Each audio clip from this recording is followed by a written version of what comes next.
They're on a site, and I see the police officer then come over there, and when the police officer then come over there and say them a run down one man. Take me off of the site, you see me and beat me with several beating, and then someone take me off of the site.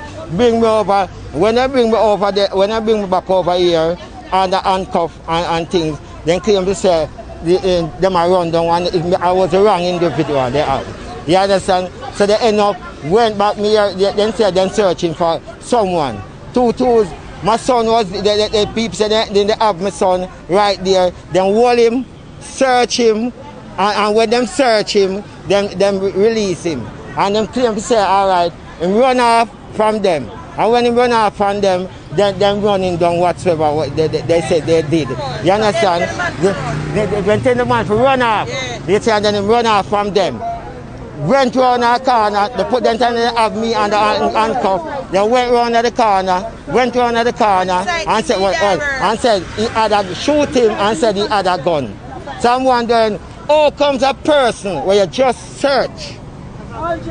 Just search a man and tell him to stand up here. And why the reason say that he's running? Because he had a case before. They said he had a case. You understand? That's why he got nervous. So they say, you understand, and run off.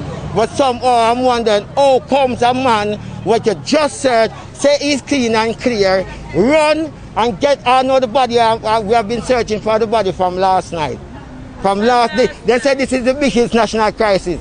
We went to search for the body, the body hasn't been found. They say, when I went to public hospital, in public hospital say, they would send the body to Tranquility.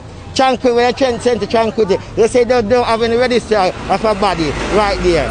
Me, Indicom, CSI was all of about last night in search of this body if I want to know the food out.